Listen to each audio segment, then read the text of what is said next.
Welcome back, everyone, to episode 2 of Inside the Film Room with Lainey Gerber. And this week, I'm joined by former Cowboy safety and defensive back Jordan Stearns. He played for OSU from 2013 to 2016, and he is a former Kansas City Chief. Jordan, how are you doing? Doing well. Can't complain. Out in this California weather. Yeah, right. Best place to be right now. Yeah. All right, Quarantine. yeah, fun stuff. So in this first video, the holder fumbles the ball. Rodarius Williams is able to tackle him to prevent anything extra from happening. Do you usually have safeties lined up on the outside like he is for a reason? I think a lot of us just have never noticed that before. Yeah, well, from what I remember, it's been a while since I've actually played lined up. But you put the safeties there because those are your eligible receivers. And so they're keeping, the end guys on the line of scrimmage. So they're keeping their eyes on them just in case, they try to pull a fast one and do a fake. So, but he looked like he was coming off the edge to block the field goal. And fortunately, the snapper fumbled and they didn't even get a chance to get the 3 points on the board. Yeah, way to take advantage of an opportunity. Yeah, for sure. That's the thing about football. It's good when things go your way. For sure.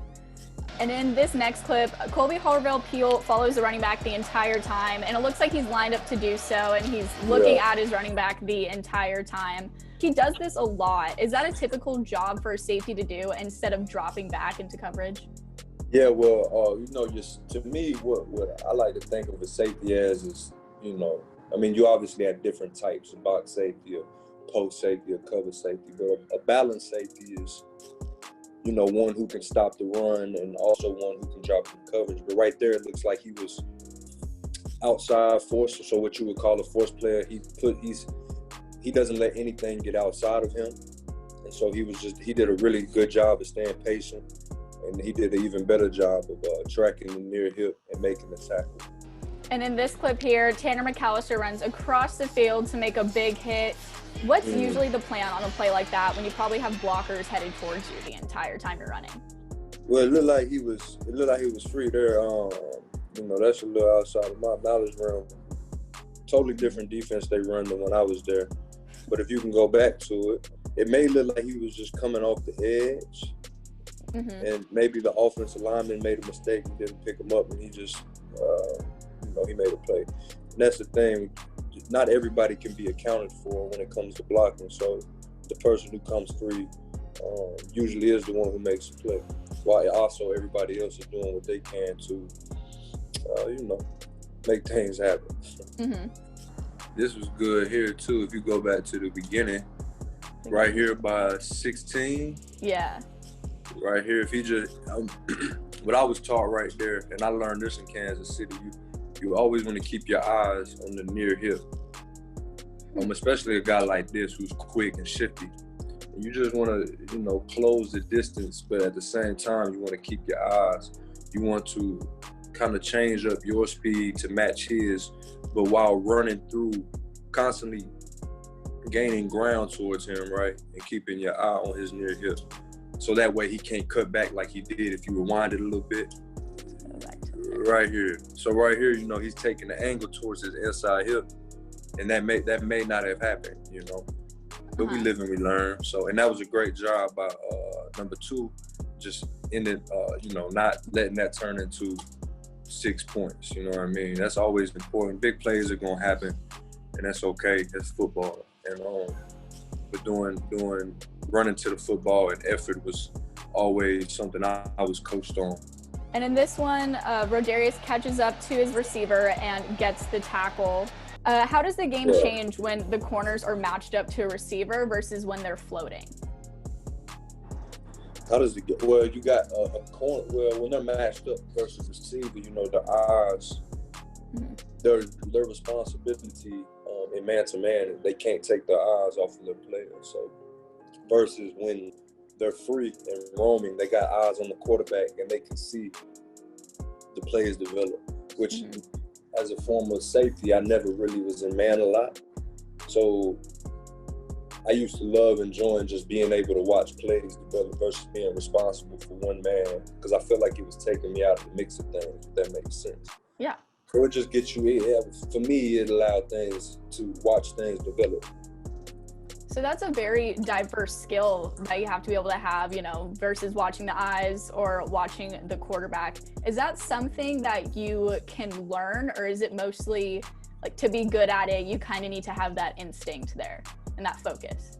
Instincts can always be trained, but I mean, all of it is just repetition. It's focus, really. Training your eyes to, if you're man to man, not letting your eyes leave your man, which is, it's tempting to do because you want an interception. But you know, eyes are very important in football, period. It's a lot of things happening. Offensive coordinators are trying to, what I feel like offensive coordinators' job is to make people think too much by seeing too much. My coach Hammer, who's still there, used to say, you see a lot, you see a little, but if you see a little, you see a lot. So see what your key is, right? And then allow that to take you to where you need to be. Which is 9 times out of 10, 10 times out of 10, you'll be in position to make a play. I mean, you get caught on a receiver, there's no such thing. We want to be perfect, but we lose sometimes. And so what he did a great job of is not letting him, you know, it's getting him down. You know, again, if he didn't tackle him there, that looked like it's 7. It looked like it's 6 points on the board. Totally. Yeah. So that's a great job by Rodarius. He was Pro Football Focus's National Defensive Player of the Week, so he's giving us a lot to talk about this video.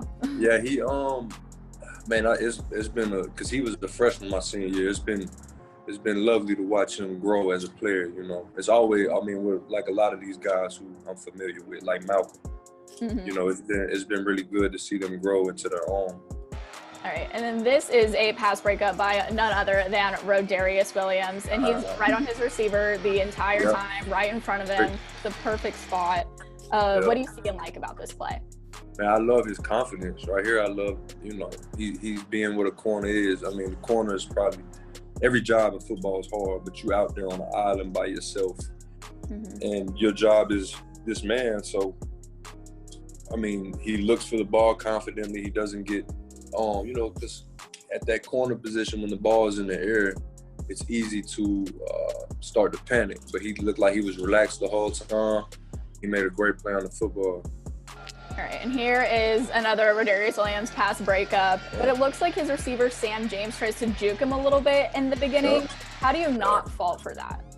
Well, again, that's patience. And if you go to the beginning, he has great feet. Yeah. Right here, he's just really patient. He's just, at the beginning of the play, he's really patient. He lets him go inside, he runs, lets him make his move. He gets physical right here, which is great. It was beautiful how patient he was. I've heard a lot that secondary guys, if they're matched up with someone, they look them in the eye because they say the eyes are telling of what your receiver, whoever you're matched up against, is gonna do. What are you looking for when you look them in the eyes? So I mean, that's like, I would say that's a post or a pre-snap cue. You know what I mean? Looking where his eyes are going, maybe that's where he's trying to go.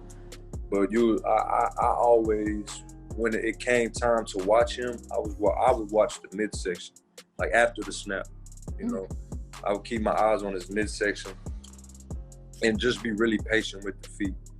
Again, that's a hard job. I never really had to. I did my fair share, very little covering man to man. I was free player most of the time. So I always had a respect for people who could do it well, like Rodarius. Yeah, and right here, he could have had him a pick right here, I think.